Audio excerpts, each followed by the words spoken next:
যুক্তরাষ্ট্রের ফ্লোরিডায় গলফ মাঠের কাছে গুলির ঘটনার কথা উল্লেখ করে সাবেক প্রেসিডেন্ট ডোনাল্ড ট্রাম্প বলেছেন, তিনি নিরাপদে আছেন, ভালো আছেন, কিছুই তাকে দমাতে পারবে না, তিনি কখনো আত্মসমর্পণ করবেন না।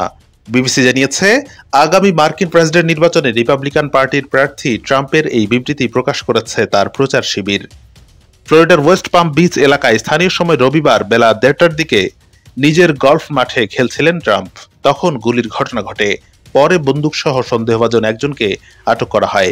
যুক্তরাষ্ট্রের কেন্দ্রীয় তদন্ত সংস্থা এফবিআই ধারণা করছে ট্রাম্পকে হত্যার চেষ্টা করা হয়েছে। গলফ মাঠের কাছে গুলির পরপরই ঘটনাটি জানায় ট্রাম্পের প্রচার শিবির। এক বিবৃতিতে তারা বলে, মাঠে ট্রাম্প যেখানে অবস্থান করছিলেন তার কাছাকাছি গুলি চালানো হয়, তবে তিনি নিরাপদে স্থান ত্যাগ করতে সক্ষম হন। এরপরে সমর্থকদের উদ্দেশ্যে ট্রাম্পের বিবৃতি প্রকাশ করে তার প্রচার শিবির।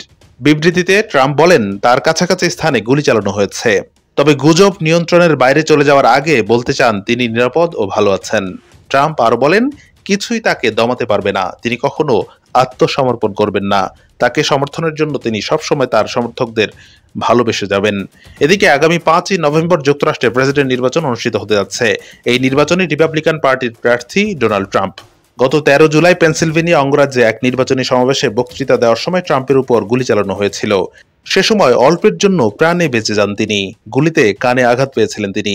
রবিবার গুলির ঘটনার পর যুক্তরাষ্ট্রের ভাইস প্রেসিডেন্ট ও নির্বাচনে ট্রাম্পের প্রতিদ্বন্দ্বী ডেমোক্রেটিক পার্টির প্রার্থী কমলা হ্যারিস একটি বিবৃতি দিয়েছে। সামাজিক যোগাযোগ মাধ্যম এক্সে দেওয়া বিবৃতিতে কমলা বলেছেন, ট্রাম্প নিরাপদে আছেন জেনে তিনি খুশি।